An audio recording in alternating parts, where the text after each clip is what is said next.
अस्सलाम वालेकुम दोस्तों, ड्रामा सीरियल हमराज की आने वाली साथ बहुत ज़बरदस्त होती जा रही है। अब सारा ने फैसला कर लिया है कि उसने अपने आप को बदल कर ही रहना है।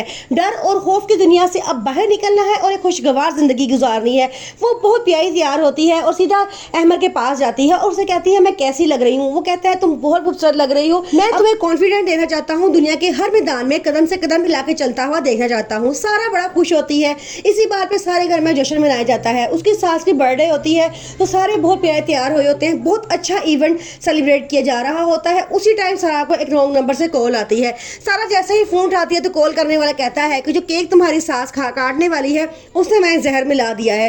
ये बात सुनकर सारा बड़ा परेशान हो जाती है। वो ऊपर अपने कमरे में से भागती हुई नीचे आती है जहाँ केक कटिंग की रस्म हो रही होती है। जैसे ही वो नीचे पहुंचती है तो अमर केक का टुकड़ा अपनी मामा को खिलाने ही लगा होता है तो सारा फटाफट भाग के उसका हाथ झटक देती है और वो केक का टुकड़ा नीचे गिर जाता है।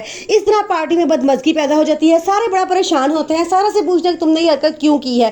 सारा बहुत डरी सहमी होती है, किसी को कोई जवाब नहीं देती और वहां से भाग जाती है। आगे उसकी सास को बड़ा गुस्सा आता है, उनका बीपी शूट कर जाता है, उनको कमरे में ले जाया जाता है। वहां जाके वो कहती हैं कि सारा ने बहुत गलत हरकत की है, मैं इसे माफ नहीं कर सकती, ये लड़की पागल हो चुकी है। वो बार बार पागल होने का लफ्ज इस्तेमाल कर रही होती है। सारा की मामा को ये बात बहुत बुरी लगती है। वो कहती हैं कि बस कर दे, आप मेरी बेटी को बार बार पागल कह रही हैं। तो वो आगे से कहती है तो हाँ, तो हरकत भी तो उसने पागलों वाली की है तो उसे पागल ही कहना है। अहमद सारा के पास जाता है और कहता है कि तुमसे सब कुछ क्यों किया। सारा तो कोई बात नहीं बताती, खामोश रहती है क्योंकि अब वो उसके सामने कमजोर पड़ना नहीं चाहती।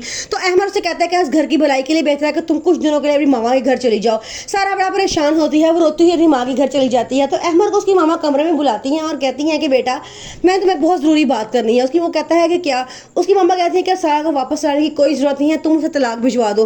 अहमद कहते हैं मामा आप कैसी बात कर रही हैं। वो कहती है कि जब से वो हमारी ज़िंदगी में आई है, हमारी ज़िंदगी में एक के बाद एक कोई ना कोई परेशानी आती ही जा रही है और कल तो उसने हद ही कर दी है। पूरे खानदान के सामने हम किसी को नजर दिखाने के काबिल नहीं रहे। अहमद कहता है कि मामा आप बिल्कुल गलत फैसला कर रही हैं, मैं ऐसा कभी भी नहीं करूंगा।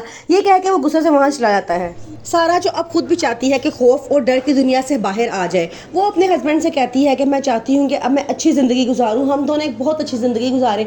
मैं चाहती हूँ कि तुम्हारे लिए तुम्हारी वाली सारा बन के जीऊँ, लेकिन मुझसे तुम नाराज़ ना हुआ करो। जब तुम मुझसे नाराज़ होते हो तो मुझे लगता है कि मेरे साथ कुछ भी नहीं है, मैं बिल्कुल खाली हाथ रह गई हूँ। आगे से वो कहता है कि मैं तुमसे नाराज़ नहीं होता, मैं सिर्फ ये चाहता हूँ कि तुम ज़िंदगी की तरफ वापस आ जाओ, उन सब बातों को भूल जाओ जो पहले हो चुका है और एक अच्छी और खुशगवार ज़िंदगी गुजारो।